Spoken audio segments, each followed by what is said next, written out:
today.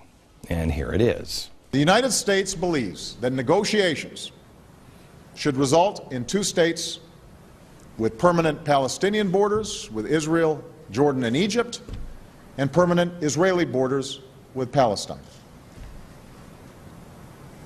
We believe the borders of Israel and Palestine should be based on the 1967 lines with mutually agreed swaps, so that secure and recognized borders are established for both states.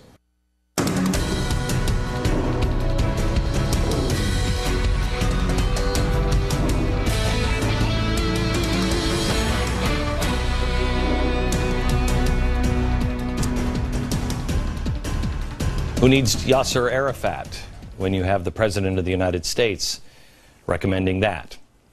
I just said on Monday, and then again on Tuesday, I actually was warning you that we're talking a lot about Israel. I was begging an indulgence from you. We're talking about Israel a lot, and I said it doesn't matter to you yet, but it will very soon. And it's going to take a while for people to really understand why this matters, but it does. Little did I know on Monday and Tuesday when I said those words to you that very soon would be today. The President of the United States, I believe, has betrayed our last strong ally. I mean, if you look at our allies, Japan, they an ally anymore? You darn right they are. But they have been devastated by earthquakes and tsunamis. They are not able to do anything anymore. They can't help us. We have to help them. France, was it ever really an ally? I mean, really? Total riots in the streets with Muslim uprisings. Sarkozy isn't a friend. Obama has alienated or betrayed them or insulted them. The leading candidate against Sarkozy, who isn't winning in the polls, is now saying that she'll break the NATO treaty in relationship with us and align themselves with Russia. So that's out. Great Britain, where are they? Oh, they're really. I mean, what's left of Great Britain? They have been so ravaged by socialism and political correctness, they're on fire. Great Britain, you don't have much time left. I mean, they're on the road that we're on. They're just ahead of us. God bless Great Britain. But are we really an ally? Do you remember what happened? You remember what happened, what our president did to Great Britain? And then Germany, they're on the ropes because they're on the hook for Greece and Spain. Australia, no offense, Australia, but I mean, in the U.S., you're best known for the blooming onion. You know, I mean, really, Outback Steakhouse, I love it and everything, but I mean, I hate to insult Australia because they are an ally. But it's Australia and Canada that are now the strongest allies we have. We're in trouble. There's one ally left. And Barack Obama took care of that one today. Benjamin Netanyahu is on a plane right now coming over to the United States. He's getting ready to speak to Congress in a few days. And once again, we have slapped him and Israel across the face. This is a letter signed by the President and then voted on by Congress. Overwhelming support in Congress. 2004, it is a letter from the United States to our friends in Israel. In the letter, the President of the United States to the Prime Minister of Israel says, here's what we're going to do. We promise you that Israel will be an equal partner in whatever will happen in the future. We will not go back to the 1967 lines because it means the death of Israel. And Israel has the right to defensible borders. That's not the 1967 lines. The House and Senate overwhelmingly supported this letter. Today, Barack Obama took this letter and ripped it up. Israel's Prime Minister, Netanyahu, before he got on the plane, expressed his disappointment.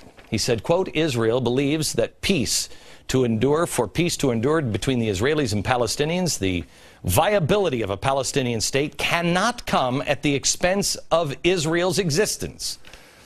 I announced on Monday that I'm going to be doing an event called Restoring Courage in Israel. I thought we were ahead of the curve a little more than we are.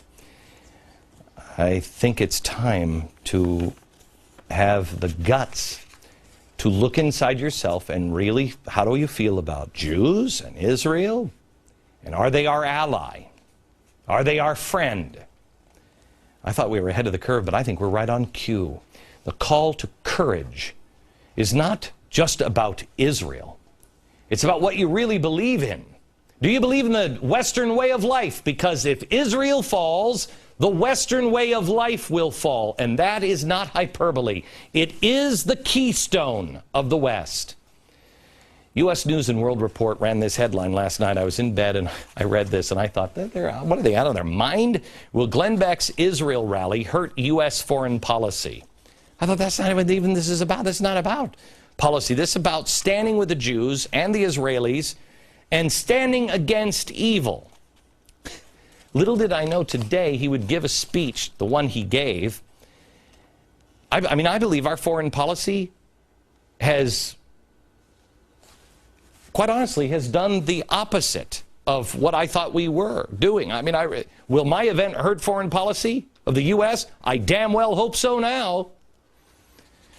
The president tried to play nice and point fingers at everybody. I'm fair, everybody, but his comparisons weren't exactly fair. The Palestinians, the big negative there was, they walk away from talks. The Israelis, they are occupiers, keyword, occupiers, and humiliating Arabs. Wow.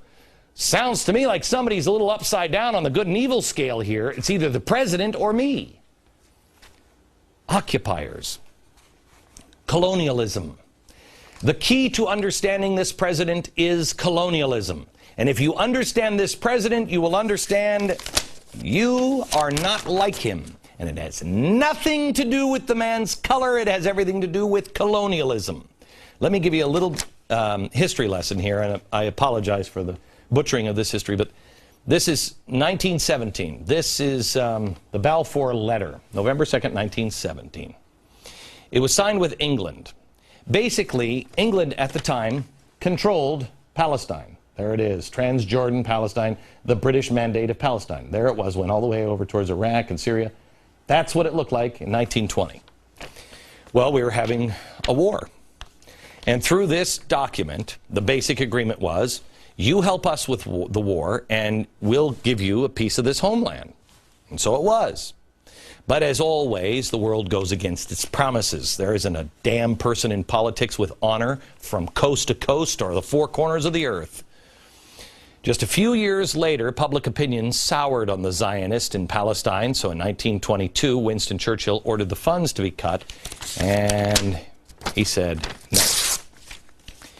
Well, they went against the promise. World War II comes up.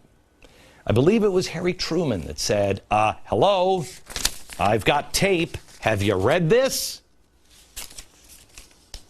Because the Jews had been chased out of every country in the world, including ours to some extent. We wouldn't take German refugees. We just turned the boat around.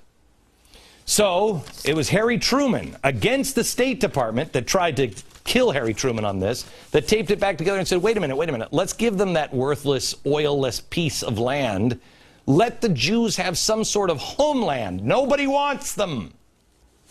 That was done by Winston Churchill.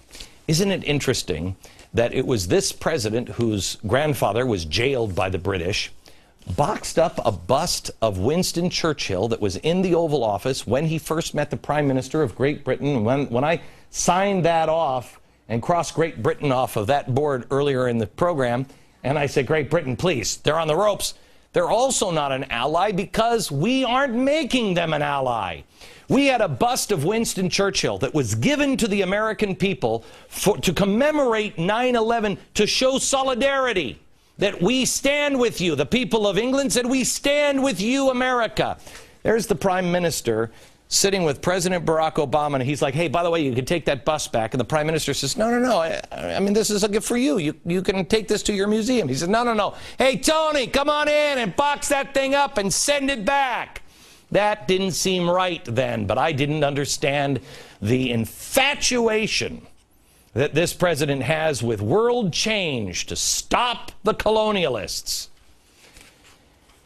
So, England patched this back together and gave the Jews the land. And now here we are.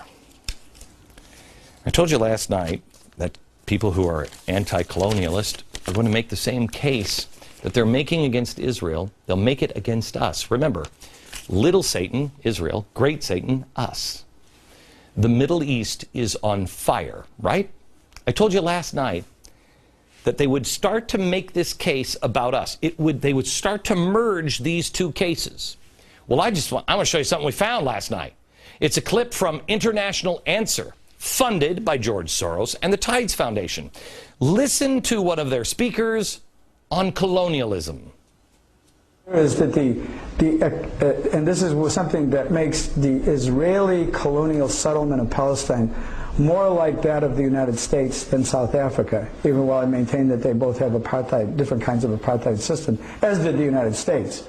But the U.S. and Israeli models are more models not of subjugating and exploiting the population, but of the extermination or complete removal of the population. That the situation that exists in the Middle East today is very likely, and it's not just the Middle East, it's also the conflict in Africa. Many of the conflicts in Africa are really a direct outgrowth of colonialism. Okay, so people will listen to that and they'll say, I don't even know, it doesn't have to do with anything. And they'll dismiss it as just rhetoric or old news. What our founders believe, whatever. I'll tell you what our founders believe. Our founders believe the only way you could trust a theory of government is to know the history of human nature. And they studied it, but apparently nobody in Washington does anymore. I know a little bit of human history, at least when it comes to the Jews. It's pretty hard to miss the museums. The Jews haven't been killed. They haven't just been persecuted. They've been hunted down, chased off land after land, tortured, experimented on, and killed. They have been refused safe harbor by everyone, including the United States of America, when they were being exterminated. Then, to make it all nicey nice, we gave them worthless, oilless land. And they were happy. And they were our allies. And they have yet been attacked over and over and over. And now our president says, I'm just trying to help. You know what?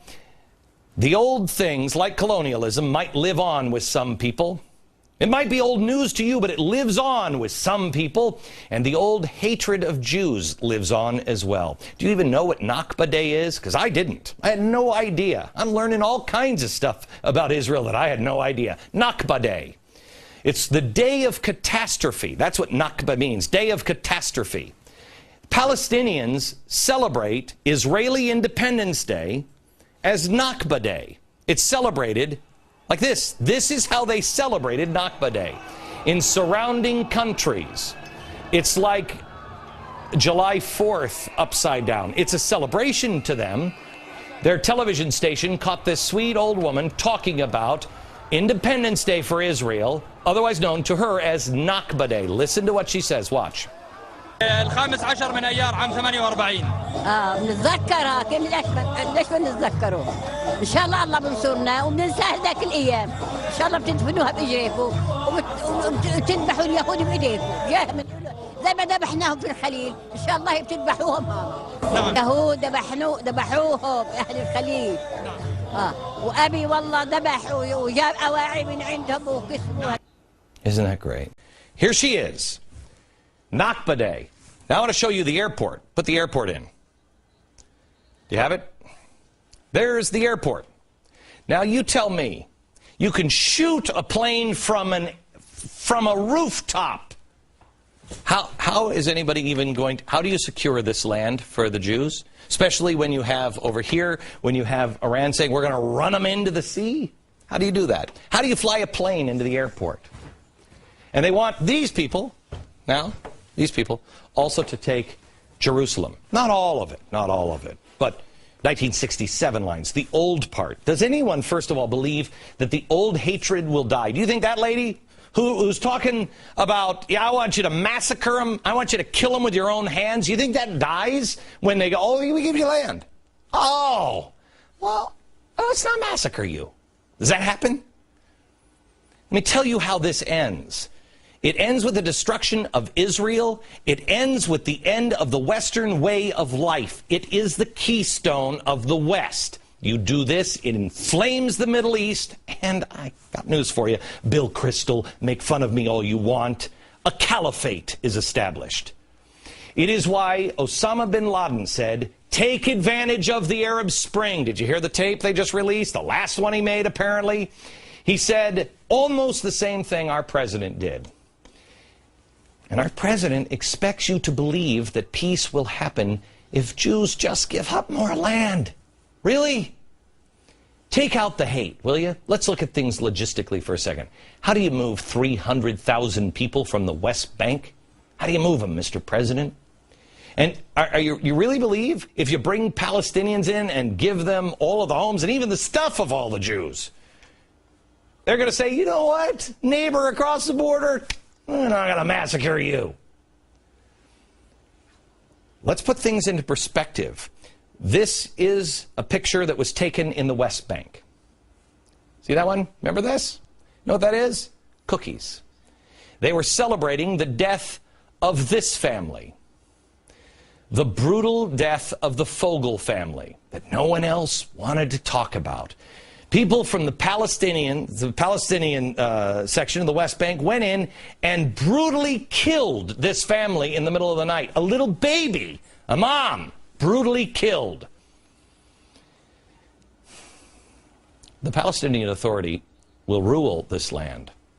The same ones, the Palestinian Authority, that just signed an accord with Hamas and these guys.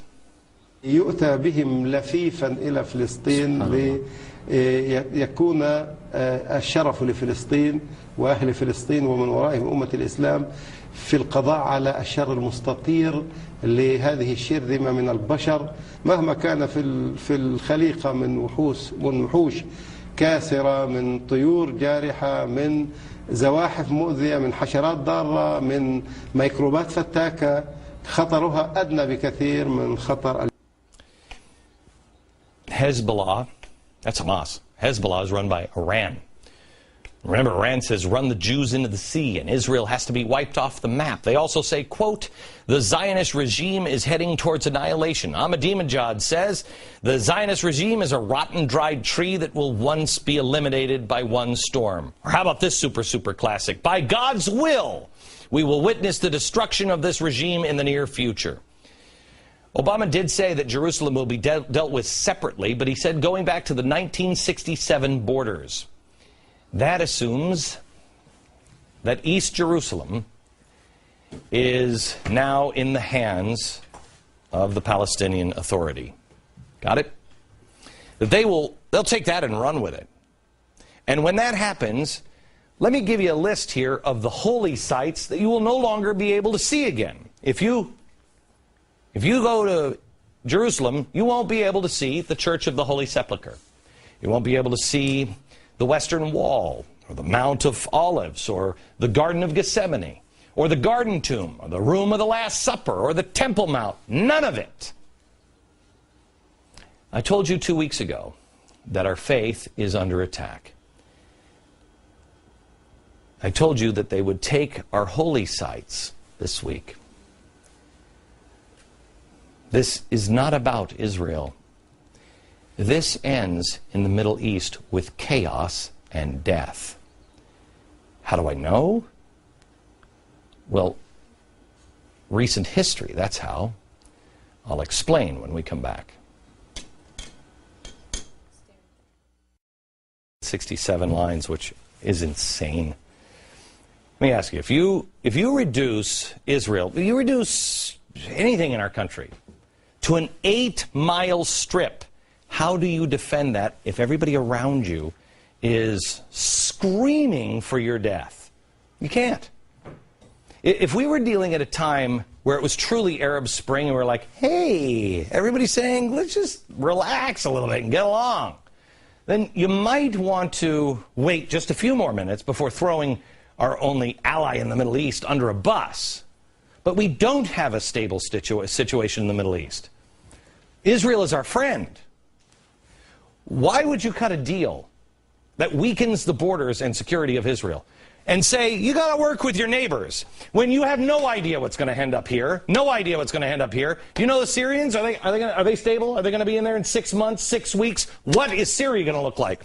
How about Saudi Arabia? How about Yemen? How about Qatar? How about Iran? How about Iraq? Afghanistan? You know what Pakistan's going to even look like? Why would we throw our only friend under the bus and say, hey, you got to get along with everybody? You don't know what those countries are going to look like in 6 months. Jeez. When is America and the world going to wake up? Let's look at it this way. Let's say you had an apartment, okay? And you decided that you were going to expand it. And you made a deal with the person that owned the condo right next to you. You made a deal. You had a piece of paper. And that deal gave you part of that neighbor's apartment. And you took that and you blew the wall down and you built a new wall, and so you had an extra room.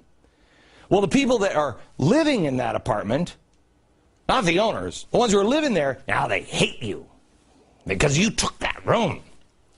And they've, terrorized your cat and your kids, and they've been nasty neighbors. And the little old lady that lives there, she keeps saying to her husband, kill them all. Now, the husband, who's kind of reasonable, except he's with the lady who's saying, kill your family, says, hey, can we share that room?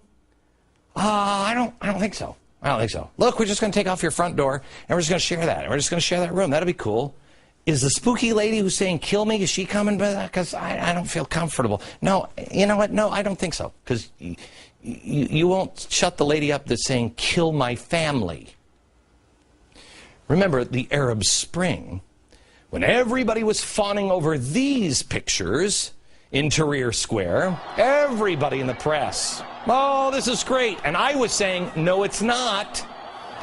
This is the same place where we now find out we're a week later screaming and chanting, kill the Jews, kill the Jews. But I don't have to go to a week later. In this crowd, on this night of February 11th, Lara Logan was changed forever. In case you forgot, here she is. I'm screaming, thinking, if I scream, if they know, they're going to stop. Someone's going to stop them, or they're going to stop themselves because this is wrong. And it was the opposite. The more I screamed, it turned them into a frenzy. Someone in the crowd shouted that she was an Israeli, a Jew. Neither is true, but to the mob it was a match to gasoline. The savage assault turned into a murderous fury. I want you to remember those words. The more I screamed, the more furious they became. It is coming. The dominoes are going to continue to fall. And Israel is the keystone of the West. And if you pull that keystone out, the West falls. That's why they're pushing so hard. Just like I said, Egypt was the keystone to the Middle East. Israel is the keystone to the West. But the president apparently doesn't get this. He thinks what's happening in the Middle East is a good thing. Here he is. In the course of history, when the actions of ordinary citizens spark movements for change because they speak to a longing for freedom that has been building up for years. In America, think of the defiance of those patriots in Boston who refused to pay taxes to a king, or the dignity of Rosa Parks as she sat courageously in her seat. So it was in Tunisia, as that vendor's act of desperation tapped into the frustration felt throughout the country. Hundreds of protesters took to the streets. Stop. Then thousands. Let me tell you something. First of all, take 6, please. Remember this up here? I said radicals, Islamists, communists, socialists will work together against Israel, capitalism overturned. I said this in January. I've left it up so nobody forgets because everyone made fun of me. When I saw Tunisia, I told you that is the Archduke Ferdinand moment. It will set the Middle East on fire and then set the world on fire. And nobody will remember. This is the moment the president is referencing. He is holding up a guy that sets himself on fire as the next Thomas Jefferson or Rosa Parks. He's not backing off the Arab Spring. He's cheerleading it. Well, finally throwing in a token line about the Coptic Christian churches that are burning in Egypt by saying the Coptic Christians have to have the right to worship freely in Cairo. Oh, well, I hope one of them set themselves on fire to make the point. The way this fundamental transformation of the world is being played is awe-inspiring. Have no doubt about it, it is absolutely brilliant. They have united with every enemy of capitalism, of Israel, of America, of the Western way of life. But it is evil, and you should call it by its name. This August, in Jerusalem, I cannot believe I am saying this to you today. It truly may be the last time you can stand and worship and see the holy sites of Jerusalem. The United Nations comes together in September to either endorse or condemn Israel. This may be it for our generation or for all mankind. I don't know. Tomorrow on the radio, and in case you don't listen, go to glennbeck.com, but you need to know immediately, I am going to announce, and I didn't make the decision of where. We've reserved so many sites. Last night at 1 a.m. Eastern Time, I made the decision because we had to be on the phone and give a decision to all of these places in Israel. 1 a.m., man, I prayed on this one hard because what I'm going to announce tomorrow, I thought it was going to be rough going yesterday. Now with what the president has done, let me tell you something. This is going to be a life-altering event. It will take profound courage to stand in Israel, because I believe the very gates of hell have just been opened against them, but the very gates of heaven are about to open up the other way. Join me at glennbeck.com. Information tomorrow.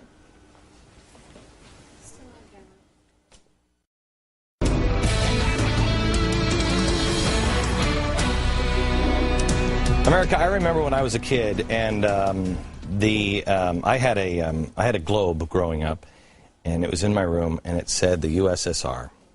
And I remember when the USSR fell, I wished I had that globe still, because the map had been totally redrawn. I believe we are living in a time where our maps today will be outdated and completely redrawn all around the world. We are looking at a president and a left and a movement that wants that to happen. A borderless world, for one, and a caliphate, for two. The president today showed us that he has officially, I think, in my opinion, betrayed our last strong ally, at least slapped them across the face, by suggesting we go back to the 1967 border lines. That leaves Israel an 8-mile strip. You go ahead and try to defend that. You can't. If everyone around you is peaceful, you're good. If everyone is screaming, kill the Jews, you're dead.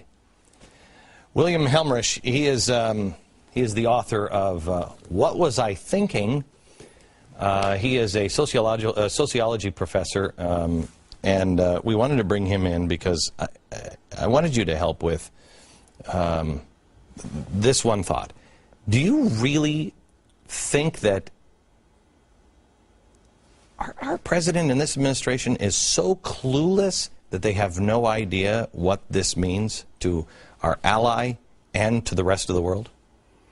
Oh, I think he has very good intentions, but as they've always said, the road to hell is paved with good intentions, and he's doing a great job of it now with this kind of solution. So how is he missing I mean, first of all, it's an ally. How's he missing this? What he's missing is that you do not have to endorse or suggest that we go back, that the United States help Israel go back to the pre-1967 borders in order to achieve a two-state solution. Everyone wants a two-state solution. Netanyahu wants a two-state solution. Right. Abbas says he wants a two-state solution. But the fact of the matter is that you can have a two-state solution without going to indefensible borders. So what do you what does it mean for most Americans are like two-state solution, 1967 borders? I don't care. I don't know what is 67 borders. What does that mean? What that means is that Syria, which is inherently an unstable country, and we're seeing more and more evidence of that now, is going to be looking down from the Golan Heights at Israel. It also means that in this narrow strip, as you said, Israel is going to be helpless. It's going to be indefensible. It's going to have the underbelly exposed totally, especially in the most populated parts of the middle of the country. So are the Golan Heights, Tiffany, are the Golan Heights part of the 67? Do you know if the Golan Heights for sure were part of the 67? Because I think that's up on the table. I can tell you. You can tell you know? I can tell you right now because I was there. Okay. The Golan Heights were part of the pre-67 borders, and it was from the Golan Heights during the Six-Day War that Syria rained bombs and sent tanks down into the kibbutzim that were right beneath it in Kiryat Shmona and Metula and all these exposed cities of the north. Now, Israel annexed the Golan Heights, but if Obama's solution stands, the pre-67 borders, that won't mean anything. I have to tell you, if the Golan Heights, I mean, America, this summer I'm going to take you to Israel, and I'm going to show you the different places in Israel, and I'll take you to the Golan Heights. And when you actually see it, you will understand how insane that is. Golan Heights are up on a cliff. Sea of Galilee is down here. If you have this position, you can so easily kill everybody here. And you're shooting up this way. There's no way this is defensible if you don't have the ledge up above it. It is remarkable. And not only that, the center of the country would leave the airport 3 miles away from the West Bank. How could that possibly be a sane solution? Have missiles aimed at the airport? And what about the South? Look what happened when Israel gave back Gaza. Did it get anything in return? The president is suggesting that Israel do the exact same thing again. Give something up in advance of negotiations and ask for nothing in return.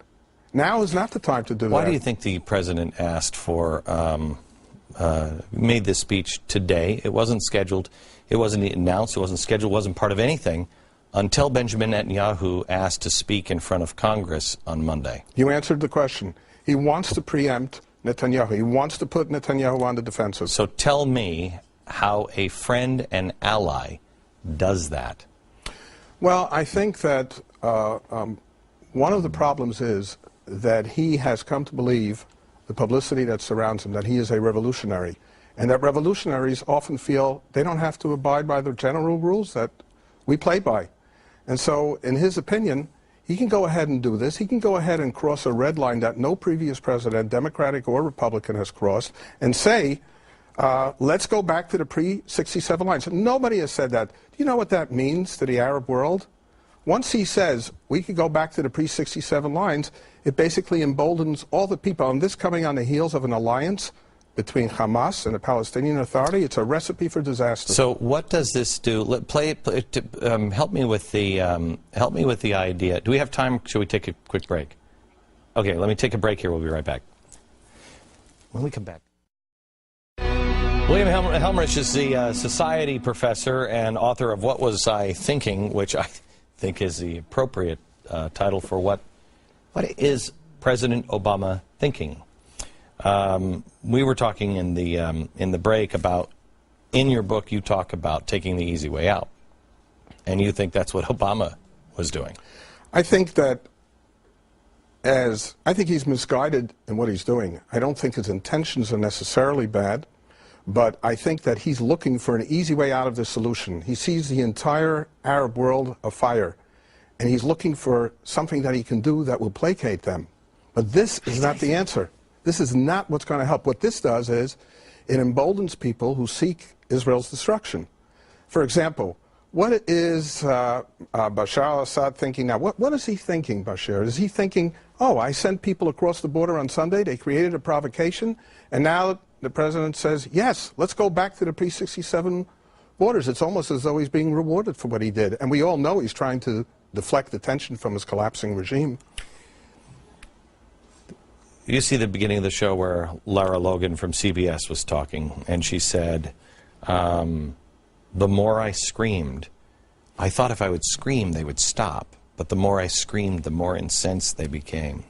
Israel now is going to say, wait a minute, what does this do to the Arab world, to the people who are literally gathering by the hundreds of thousands and chanting, "Kill the Jews, kill the Jews." What does this move by our president mean? Unfortunately, it does seem that it would play into their hands and that it would embolden them. That in this particular case, the Middle East is a very, very tough neighborhood. The more you give, the more you're asked to give.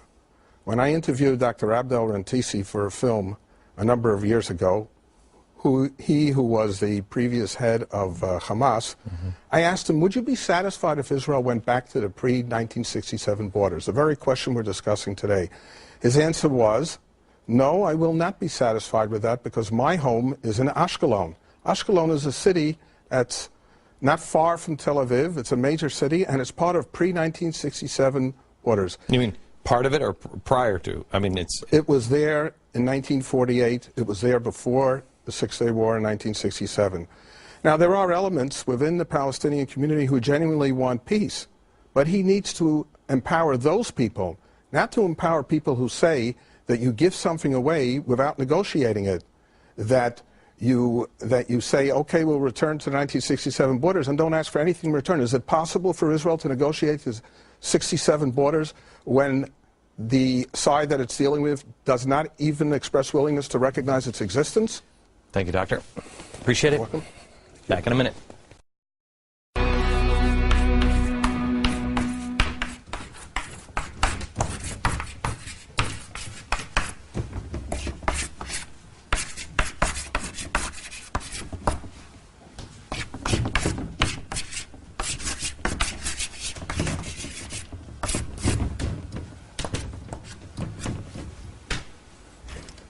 This isn't about Israel. It's about many things. It's really not about Israel. Maybe for the Israelis. To me, it is about good and evil. Can we even recognize it anymore? Can we see good and evil? People, 100,000 people standing in a square screaming, "Kill the Jew, kill the Jew." Is that good or is that evil? Can you imagine 100,000 people anywhere on earth in a square screaming, "Kill the black man, kill the black man"? It's that clear. Good and evil. How is the world missing this? Does a race of people have a right to live? It's not about Israel. Does a race of people have a right to live? Can you trust or reward someone who answers no to question 2? No. Fourth question, why then are we? Why? It could be because we can't recognize good and evil anymore.